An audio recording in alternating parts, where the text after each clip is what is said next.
Hellos, namaste, good morning, afternoon, evening, and welcome back to our channel Little Planet Blue. आप सबका स्वागत है to Little Planet Blue, where we cover everything from lifestyle to latest technology to global economics to latest car and gadget reviews to crypto news and reviews. And today we welcome you to today's topic on planet economics.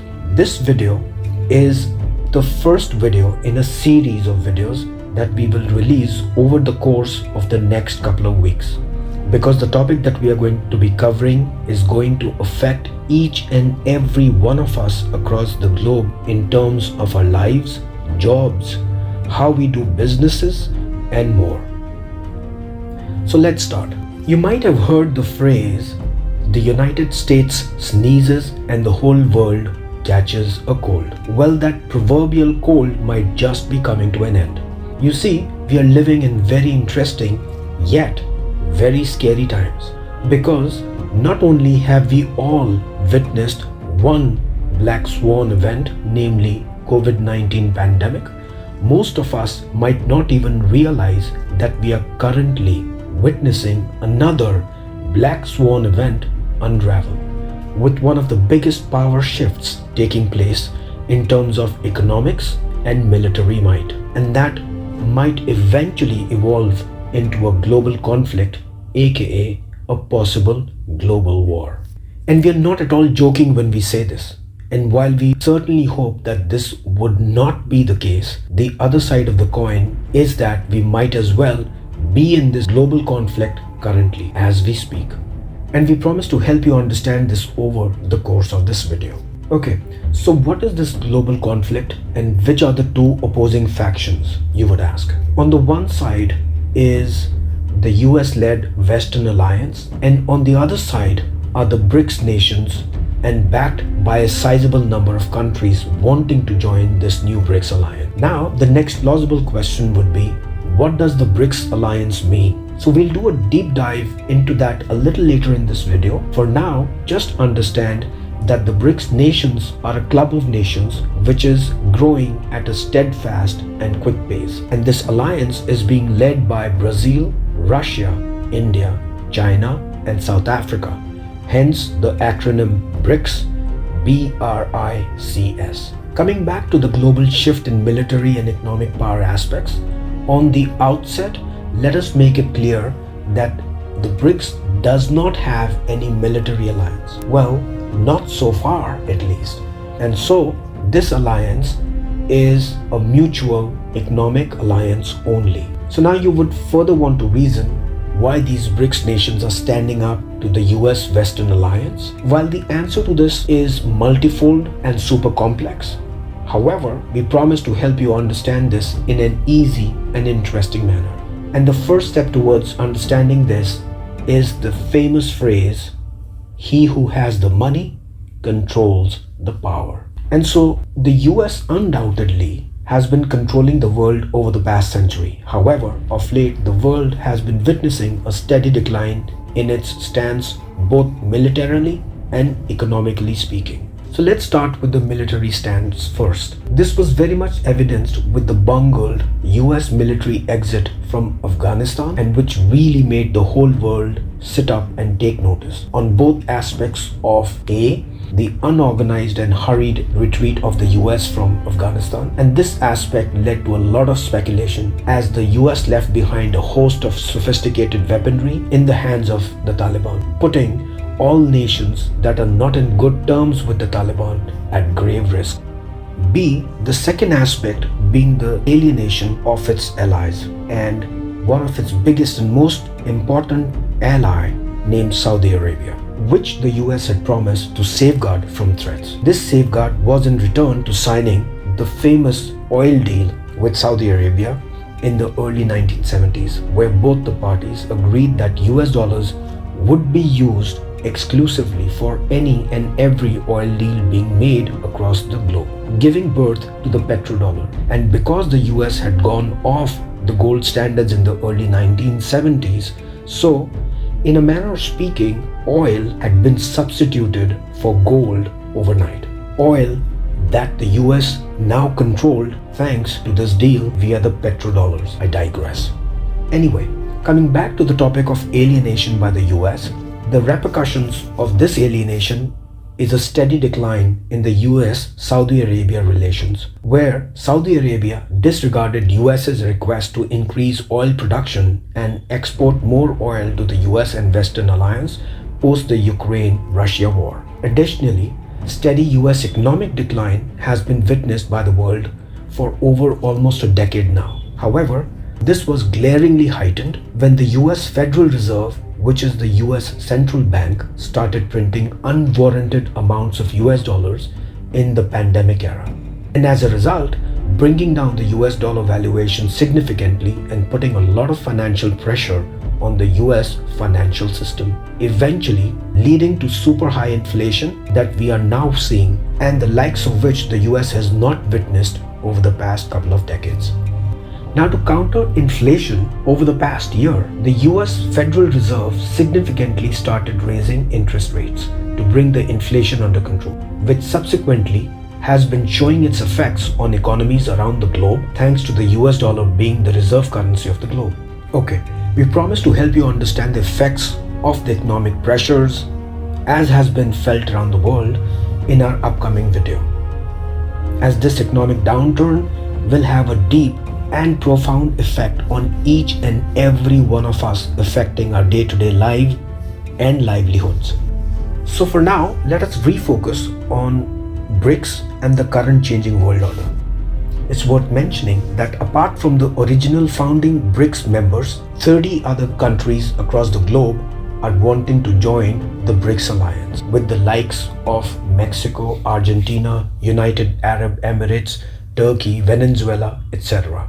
Apart from these, there are a whole lot of South American, Asian, African, Middle Eastern, East European countries too that want to be a part of this alliance. Interestingly enough, the BRICS nations so far do not have a military alliance, as we briefly mentioned a while ago, and that some of the nations are also anti each other, example India and China. And this anti-each other stance might as well act as a hindrance for the global conflict that we talked in terms of in the beginning of the video. Okay, so let's break this down for you further. The BRICS nations are picking up the de-dollarization pace, and joining in on the de-dollarization efforts are also nations that are not yet part of this pact. And while the de-dollarization efforts might be the case with most countries comprising the BRICS nations, some continue to hold a non-aligned stance. But that non-alignment ideology seems to be shifting steadily to make way for a newer ideology, one that caters to what is best for the said nation. Case in point being deals that France and China signed and the free trade pact between India and Russia recently. Details of both will be shared later in this video. India also holds a non-aligned stance on the war between Russia and Ukraine. After all, who would have thought that any country could invade another in the 21st century, right? Well, that was until February of 2022.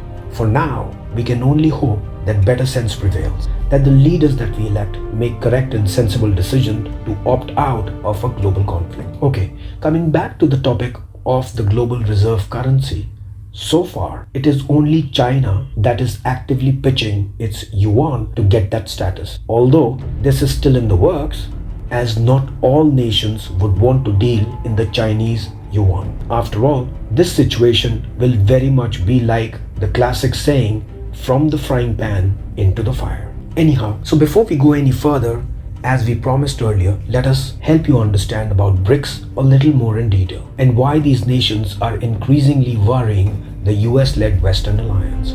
This is because BRICS represents 41% of the world's population, 24% of the global GDP, and more than 16% of the world's trade. Originally, the acronym that was coined was BRIC Nations and not BRICS with an S. This acronym was coined by Goldman Sachs in 2001, and Goldman Sachs in its report had mentioned that the upcoming economies of Brazil, Russia, India and China had the potential to dominate global economy by 2050.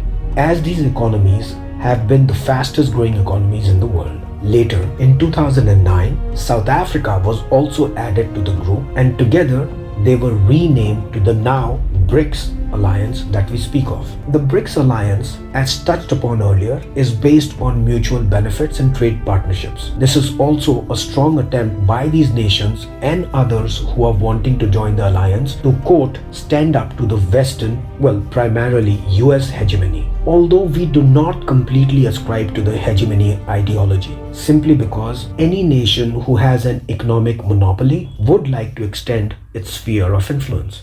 But at the same time, we would think that the US went a little too far in looking out for its own interests rather than working in conjunction with the rest of the world for economic cooperation and growth, which we feel would have been a much better approach. I digress. This standing up to the US-led Western alliance would otherwise be next to impossible for any nation had it not been for the BRICS alliance. And towards that end, China and France completed a liquefied natural gas deal in Chinese currency of yuan. And recently, they even penned an economic deal covering multiple areas of cooperation. The worrying part of this deal for the US and the allied nations is that so far France was one of the biggest allies of the US. And we feel that this shift in US-France relations could have to do with a little something where the US leapfrogged France to sign a deal with Australia to sell them nuclear submarines a couple of years back. Needless to say, France did not take to this kindly. I digress. Anyhow, moving on, another similar big pact was signed between Brazil and China, where both nations decided to only deal in their own respective national currencies of Chinese yuan and Brazilian real, and to not use the US dollar. Furthermore, Xi Jinping and Putin have vowed to significantly increase global trade in Chinese yuan instead of the US dollar. And both leaders have urged Asian, African and Latin American nations to settle payments with Russia using Chinese yuan. This is to usher in a new economic era, one that lasts for the next 100 years. And finally, the latest one being a free trade agreement between Russia and India called the Rupee-Ruble Trade Agreement.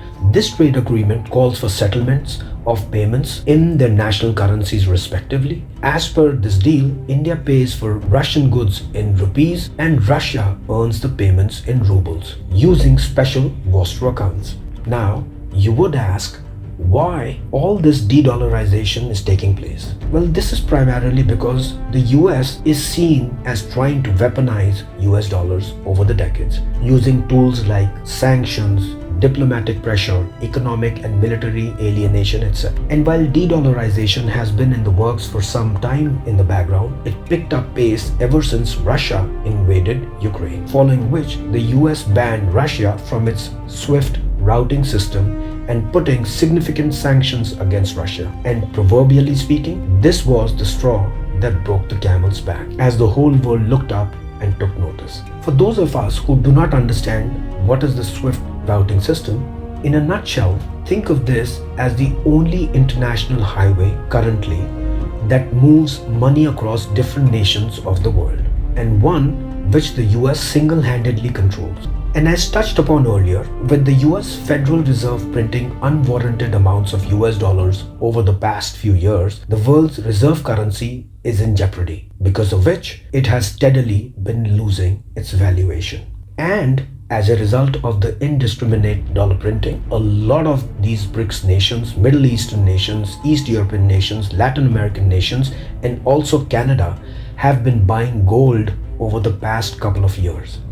And by some estimates have bought 52 to 54 metric tons worth of gold. This is seen as an effort to build up the gold reserves and to go back partially or fully to gold standards, as was the case prior to the 1970s.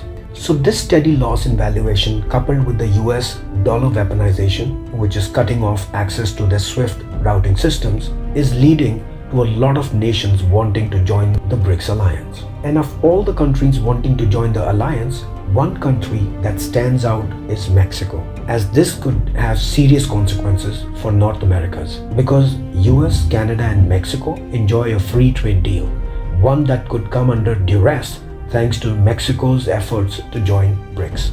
In the coming weeks, the BRICS nations are likely to meet in Cape Town, South Africa to discuss two big-ticket items. One, the possible inculcation of newer members to the BRICS alliance, of which Saudi Arabia and Iran are on the list and are making big efforts to join the alliance. More on this a little later. And two, to officially discuss a substitute reserve global asset to rival the US dollar. Now, coming back to the topic of Saudi Arabia and Iran, Saudi Arabia and Iran have brokered a deal with the help of China recently. This after decades of conflict amongst these two nations. Post this deal, Saudi Arabia's Aramco is building a $10 billion oil refinery in China. This deal is of much significance to the US and the rest of the world, as this will give the petrodollar, a currency that pegs the US dollar to oil, a run for its money. Literally, no pun intended, as the oil refined from this new oil refinery will circumvent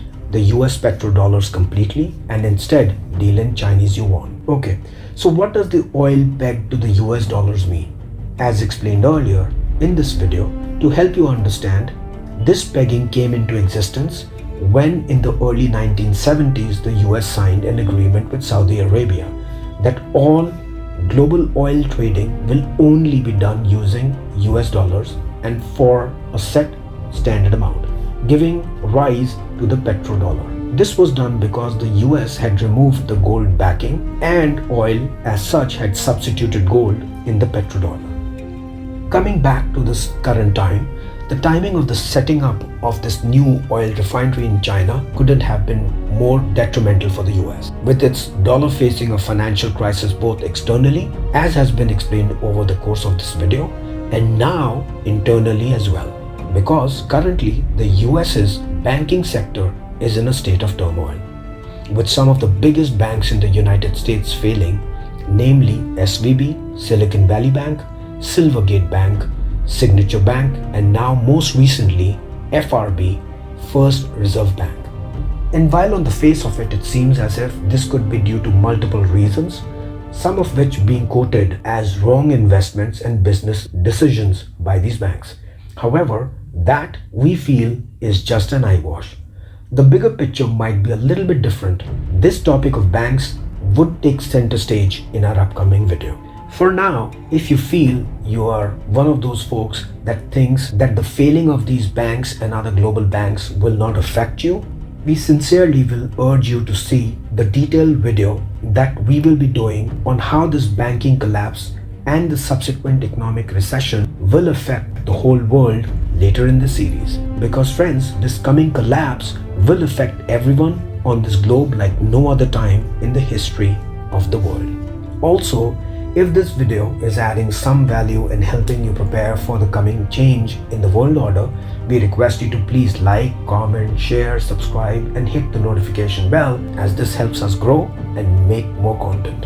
Coming back, it's been some time that the BRICS nations have been working together towards growing their business and economic cooperation, and in the process relying lesser and lesser on US dollar. And with the way the BRICS is shaping up, the US, it seems, will not go down without a fight. Well, figuratively speaking, at least for the time being, and hence the global conflict angle. Although, at this time, it is imperative to mention that the modern day wars are not necessarily ground conflicts, as was the case with Iraq, Afghanistan, and more recently Ukraine.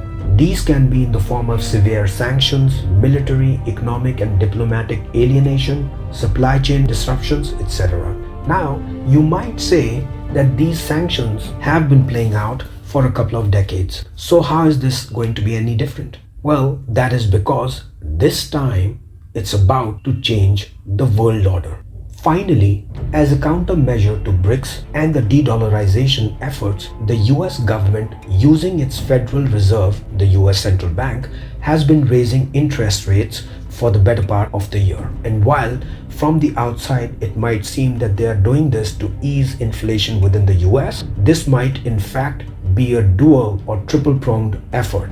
One, to slow down de-dollarization efforts. Two, to try and slow down efforts to create the new reserve currency. And three, simultaneously fend off crypto adoption, as cryptos have been gaining tremendous momentum over the past few years, and this is a very worrisome issue for governments around the world and for the US, because by some estimates 70% of the US population deals in cryptos in some form or the other. Okay, so this brings us to the end of this video. However, please tune in to the next video in this series where we will help you decipher the aforementioned efforts being made by the US to achieve the above mentioned 3 strategies, and how you, I, and everyone across the globe will be affected, and what possible steps we could take to try and minimize the effects of the oncoming deep recession as a result of these strategies and others. So for now, thanks for watching, and if you feel this content helped add value and awareness, please do not forget to like, comment, share, subscribe, and hit the notification bell, as this helps us grow and make even more content that will help you in future. Little Planet Blue wishes you a good morning, afternoon, or evening, depending on wherever you are.